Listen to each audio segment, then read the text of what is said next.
Vamos abrir as nossas Bíblias no Evangelho de João, capítulo 4, versículos 19 a 30. Assim diz a palavra de Deus. Senhor, disse-lhe a mulher, vejo que tu és profeta. Nossos pais adoravam neste monte. Vós, entretanto, dizeis que em Jerusalém é o lugar onde se deve adorar. Disse-lhe Jesus, mulher, podes crer-me que a hora vem, quando nem neste monte, nem em Jerusalém adorareis o Pai. Vós adorais o que não conheceis, nós adoramos o que conhecemos, porque a salvação vem dos judeus. Mas vem a hora, e já chegou, em que os verdadeiros adoradores adorarão o Pai em espírito e em verdade, porque são estes que o Pai procura para seus adoradores. Deus é espírito, e importa que os seus adoradores o adorem em espírito e em verdade. Eu sei, respondeu a mulher, que há de vir um Messias chamado Cristo. Quando ele vier, nos anunciará todas as coisas. Disse-lhe Jesus, eu o sou, eu que falo contigo. Neste ponto chegaram seus discípulos e se admiraram de que estivesse falando com uma mulher. Todavia, nenhum lhe disse, que perguntas? Ou por que falas com ela? Quanto à mulher, deixou o seu cântaro, foi à cidade e disse àqueles homens, vinde comigo e vede um homem que me disse tudo quanto tenho feito. Será este, porventura, o Cristo? Saíram, pois, da cidade e vieram ter com ele. Oremos.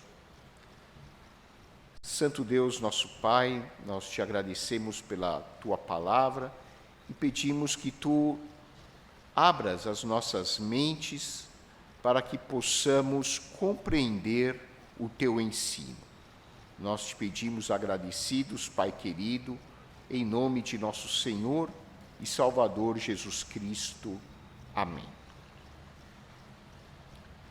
Recentemente, assisti a uma entrevista do Dr. Roberto Kallil com o Dr. Álvaro Avezum. O Dr. Roberto Kallil é um médico famoso, professor de cardiologia da Faculdade de Medicina da Universidade de São Paulo e é diretor clínico do Instituto do Coração. E o Dr. Álvaro Avezum é professor livre e docente lá da Faculdade de Medicina da USP e também diretor de pesquisa do Hospital Oswaldo Cruz. O tema da entrevista era espiritualidade e medicina. Pessoalmente, considero esta entrevista uma das mais importantes a que eu assisti nos últimos anos. Inicialmente, o Dr. Avezum esclareceu um ponto que é importante. Ao contrário do que muitos imaginam, a espiritualidade é um tema científico. Cada vez mais, esse assunto é abordado nos congressos de psicologia, nos congressos de medicina, porque a nossa vida gira em torno da espiritualidade. Mesmo muitas vezes as pessoas não percebendo, a espiritualidade constitui o núcleo da nossa existência. E além disso, o Dr. Avezum explicou o que significa a espiritualidade em termos científicos. Se alguém perguntasse a você o que é a espiritualidade, talvez você teria várias explicações sobre o tema. Mas, do ponto de vista científico, a espiritualidade é a nossa maneira de reagir às situações da vida.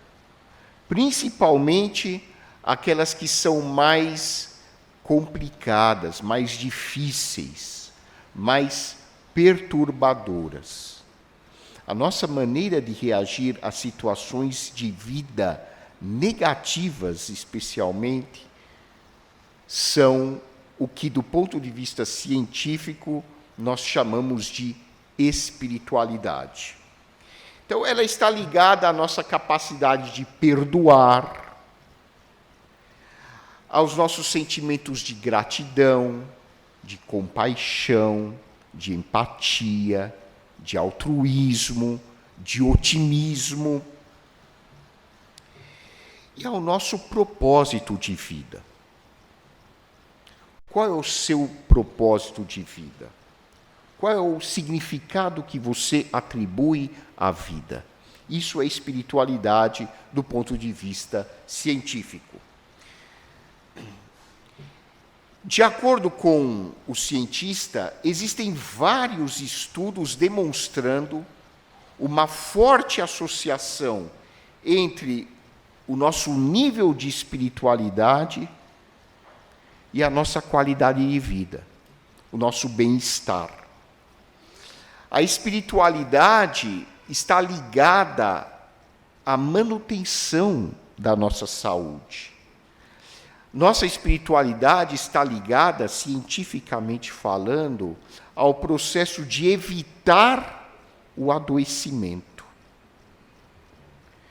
Pessoas que têm dificuldade para perdoar, pessoas que ficam frequentemente irritadas, raivosas, ressentidas, que ficam remoendo os seus erros, os erros do passado, que ficam remoendo as ofensas que receberam de outras pessoas, pessoas que ficam com facilidade magoadas, têm uma incidência maior de doenças cardiovasculares e de câncer.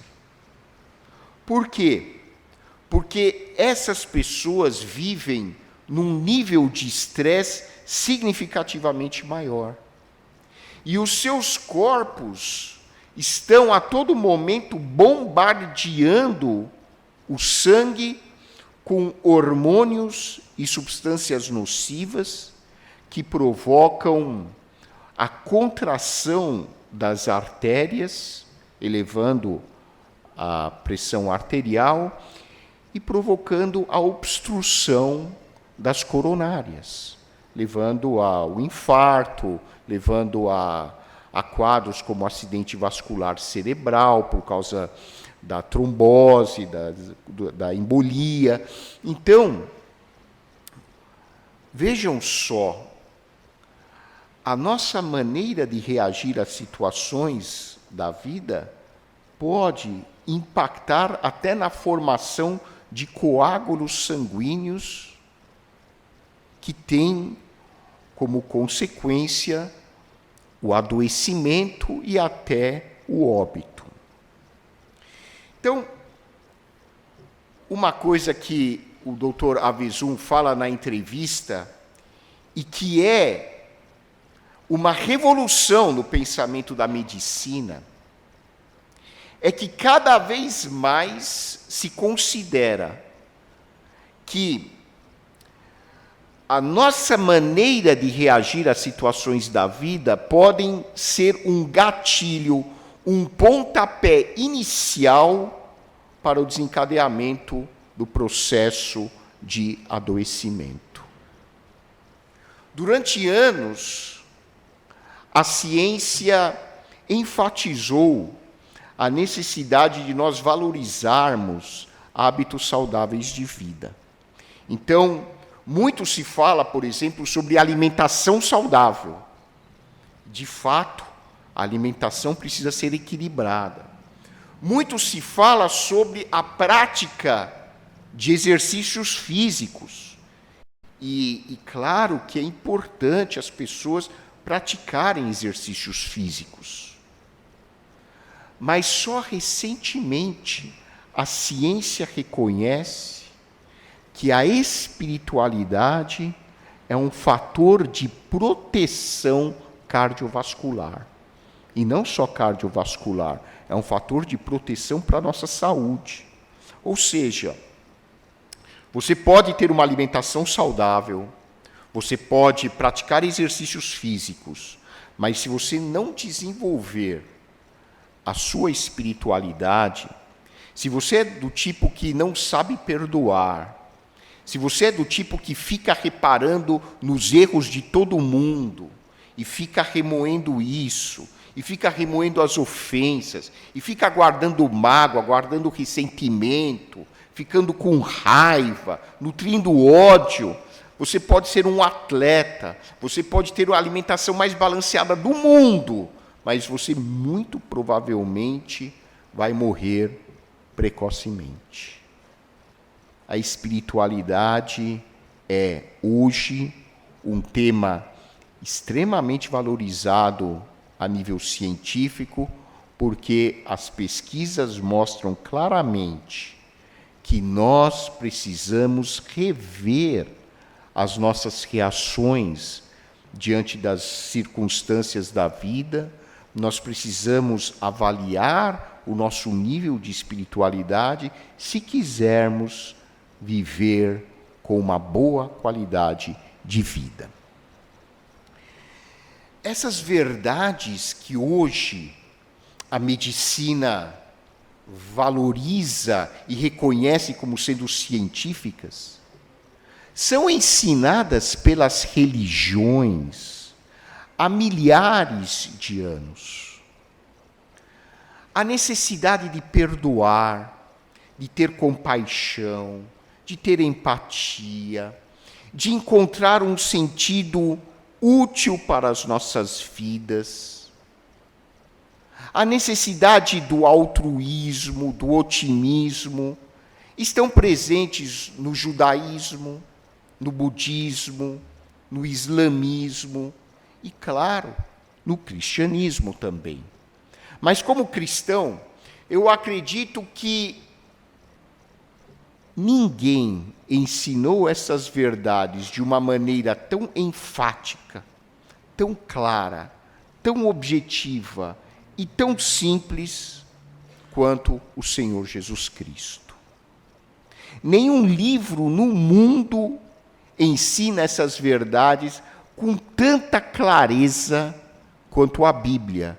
E aqui eu manifesto o meu respeito por todas as religiões, mas, com sinceridade, nenhum livro aborda esses temas com tanta profundidade quanto a palavra de Deus, quanto a Bíblia. E Jesus Cristo não apenas ensinou essas verdades, mas ele foi um passo além. E aqui a gente sai um pouco da espiritualidade do campo científico e entra no campo da religião propriamente dita. Jesus Cristo ensinou que se nós quisermos viver realmente uma vida de qualidade, uma vida com significado, uma vida com propósito, é essencial nós nos relacionarmos com Deus. É muito difícil uma pessoa ter um bom nível de espiritualidade se ele não vive uma relação profunda com Deus. E Jesus vai mais um ponto além. Para nós vivermos uma relação profunda com Deus, é essencial nós olharmos para a pessoa de Jesus Cristo e compreender que Jesus é a revelação suprema do amor e da sabedoria de Deus. Por que eu preciso de Jesus? Porque Jesus mostra para mim o modelo que Deus quer que eu siga. Quando uma pessoa ingressa num curso, num trabalho novo, por mais equipamentos que ela tenha à disposição, se não houver alguém ao lado dela explicando como tudo aquilo deve ser feito e como funciona, ela não vai aprender. E Deus colocou um tutor, um preceptor, um professor, um companheiro na vida de cada um, para ensinar como deve ser o nosso comportamento e como deve ser o nosso relacionamento com Deus. E essa pessoa, esse tutor, esse professor, é justamente o seu filho, o Filho de Deus, o Senhor Jesus Cristo.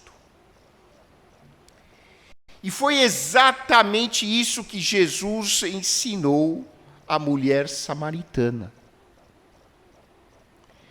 O Senhor Jesus Cristo ensinou à mulher samaritana que o aspecto mais importante das nossas vidas é a nossa relação pessoal com Deus. E como nós podemos avaliar a nossa relação com Deus? O diálogo de Jesus com a mulher samaritana nos mostra as qualidades de um relacionamento saudável com o nosso Criador. A primeira qualidade de um relacionamento saudável com Deus é o conhecimento. Essa mulher samaritana representa 90% da população mundial. Ela era samaritana. O que isso significa para nós hoje? A pessoa samaritana, na época de Jesus, era uma pessoa que sofria preconceito. Era uma pessoa marginalizada. Em geral, era uma pessoa pobre. Porque os judeus odiavam os samaritanos. Os judeus nem sequer conversavam com os samaritanos. Eles consideravam os samaritanos não apenas inimigos, eles consideravam os samaritanos praticamente ateus. Os samaritanos dificilmente iam conseguir algum emprego digno. Então vejam, essa mulher era samaritana, marginalizada. É como se ela vivesse hoje nas nossas periferias. Uma mulher socialmente desqualificada, se a gente for pensar no contexto em que ela viveu. Ela era mulher. Mulher, hoje, já sofre preconceito, já sofre agressão. Muitas vezes as mulheres são desqualificadas. Em 2024. Põe 2000 anos atrás, na época de Jesus, as mulheres eram consideradas praticamente como objetos. Por isso que as pessoas, os homens, nem sequer conversavam com as mulheres. Quando os discípulos viram Jesus conversando com uma mulher, eles ficaram atônitos, perplexos. Como que um mestre vai conversar com uma mulher?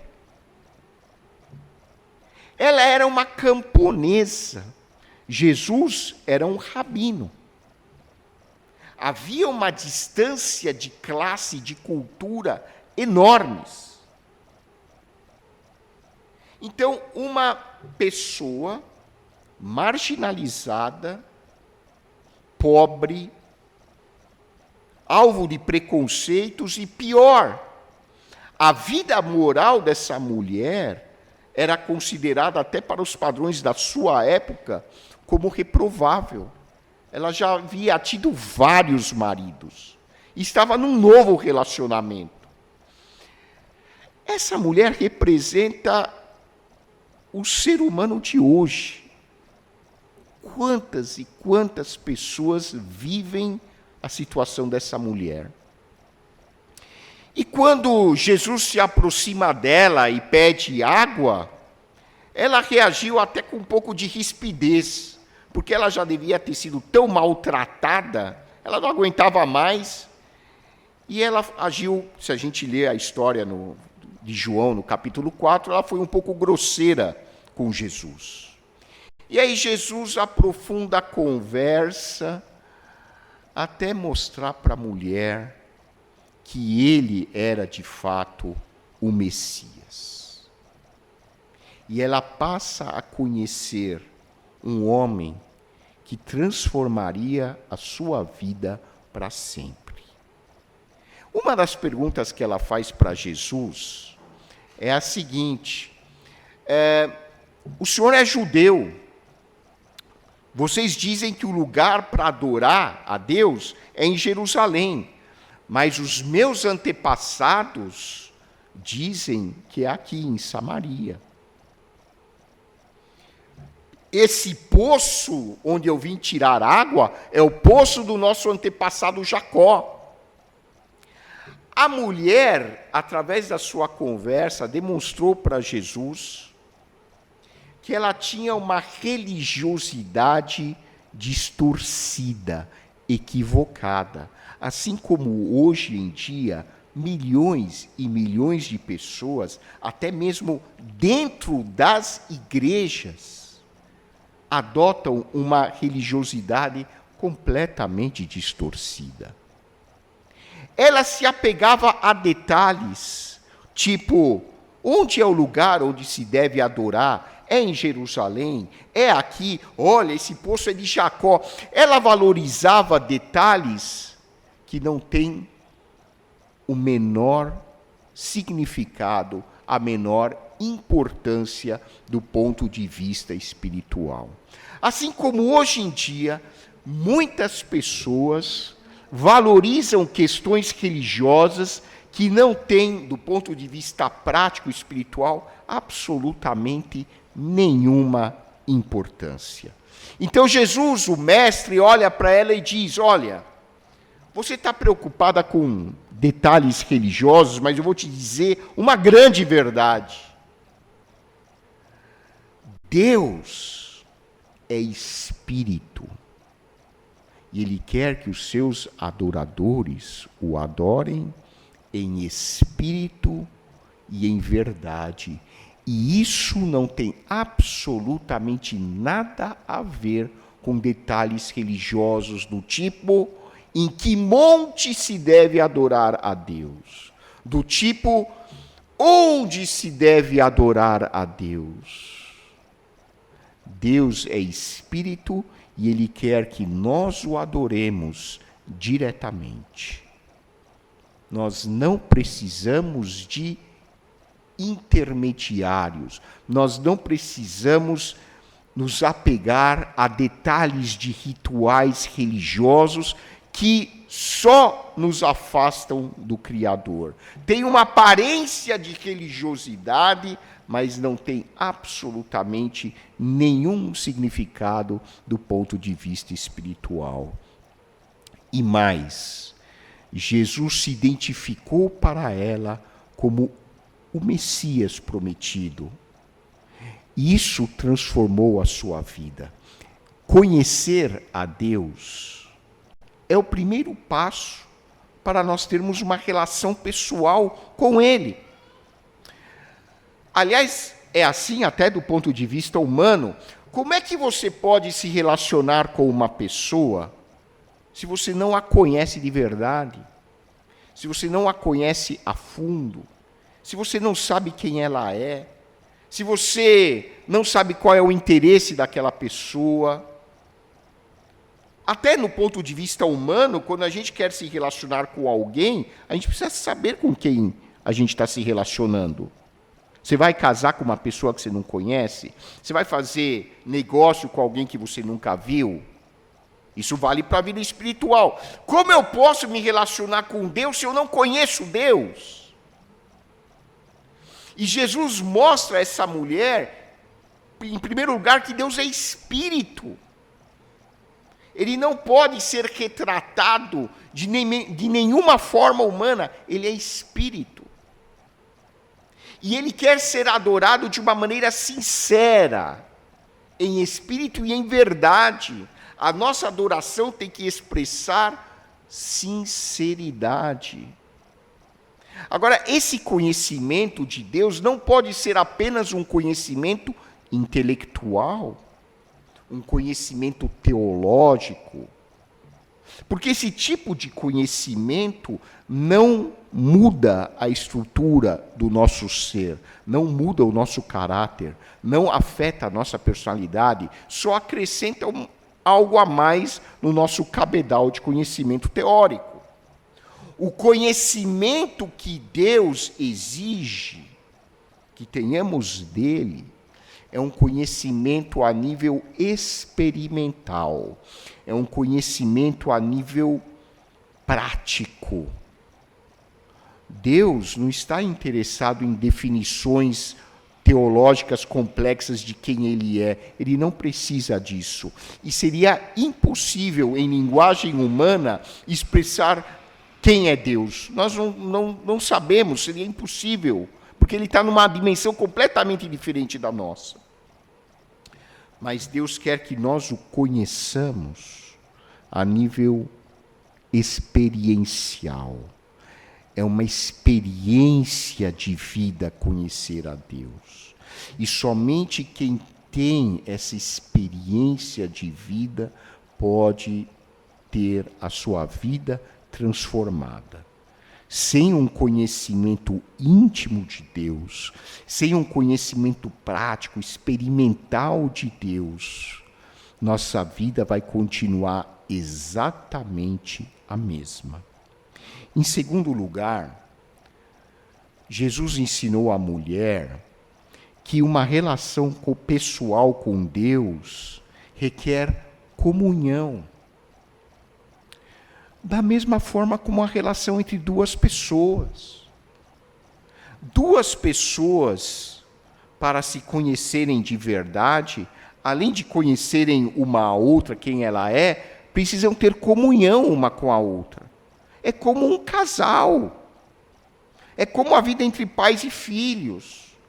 Comunhão implica o quê? Implica amizade, implica afeto, implica companheirismo, implica comprometimento, implica abertura emocional, espiritual, implica intimidade. Para eu ter comunhão de verdade com uma pessoa, eu preciso me despir das minhas máscaras e estar aberto emocionalmente para a pessoa.